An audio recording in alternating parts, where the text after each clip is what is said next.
Imagine the African dawn, sunlight spilling over the Sahara, glinting off ancient stones and illuminating the ruins of cities that once rivaled Rome and Persia.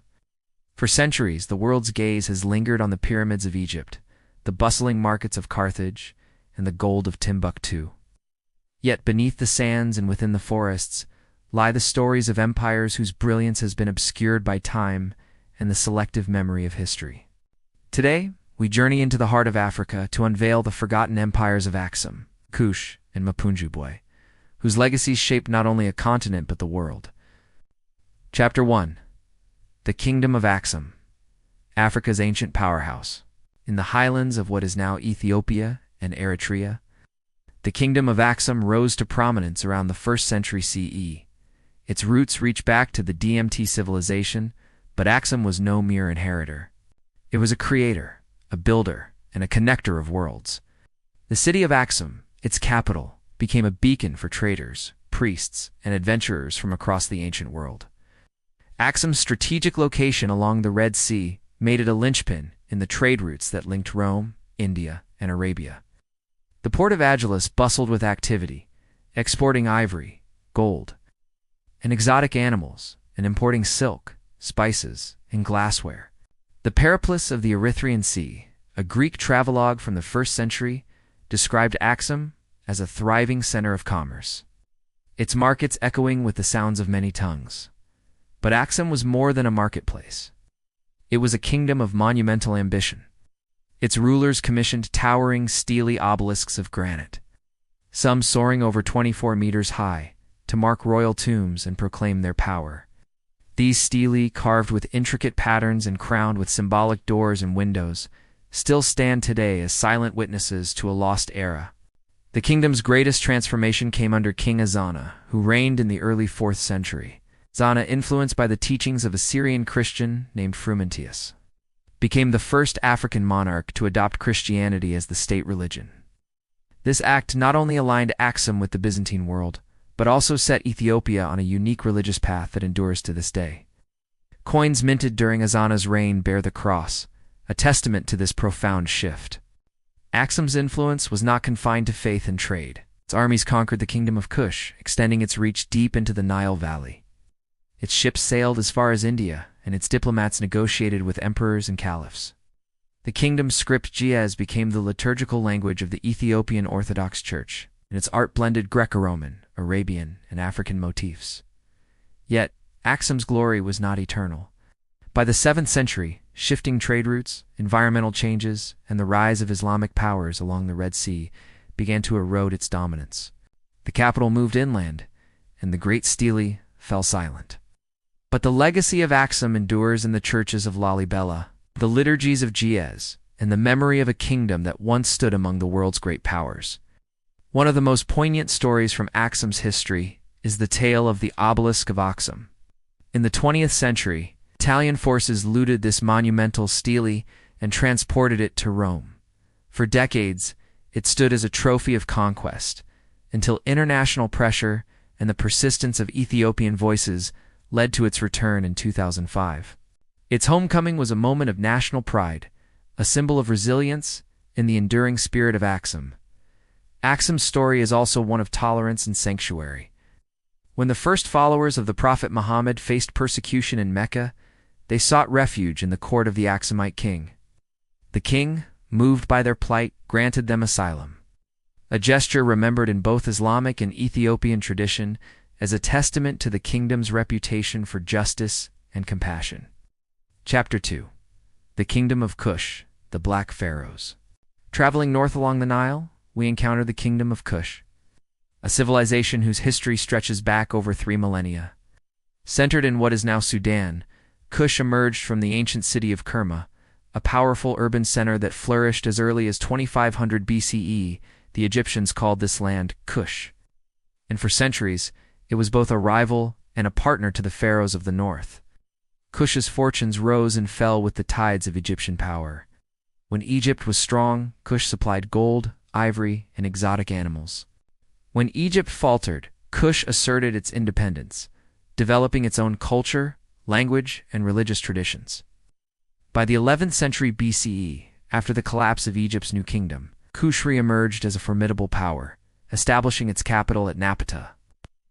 The most dramatic chapter in Kushite history began in the 8th century BCE, when King Pi set his sights on Egypt itself. In a series of campaigns, Pi and his successors conquered the Nile Valley, uniting Egypt and Kush under the rule of the so-called Black Pharaohs. The 25th dynasty, as it is known, brought a renaissance to Egypt. Temples were restored, art flourished, and the worship of Ammon was revived.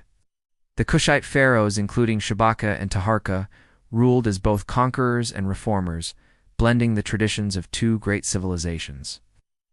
However, Kushite rule in Egypt was about to take a turn. As the Assyrian army swept down from the north, driving the Kushites back to their homeland, yet the legacy of the Black Pharaohs endured, their monuments and pyramids standing as a testament to their ambition and vision. The capital shifted to Meru, a city that would become the heart of a new Kushite golden age. Meru was a marvel of African ingenuity. Its people mastered the art of iron smelting, producing tools and weapons that fueled both agriculture and warfare. The city's pyramids, smaller but more numerous than those of Egypt, dotted the landscape, marking the tombs of kings and queens. The Meroitic script, still undeciphered, hints at a rich literary and administrative tradition. Kushite society was remarkable for its inclusivity and the power of its women. Queens known as Candaces often ruled in their own right. One of the most legendary was Queen Amanirenas, who led her armies against the might of Rome itself. When Augustus sent his legions to conquer Kush, Amanirenas met them with fierce resistance, negotiating a peace that preserved her kingdom's independence and left the Romans in awe. Religion was the lifeblood of Kush, the Temple of Ammon at Jebel Barkal. A sacred mountain near Napata was a center of pilgrimage and royal ceremony. The Kushites worshipped both Egyptian gods and their own deities, such as Apedmak, the lion-headed god of war.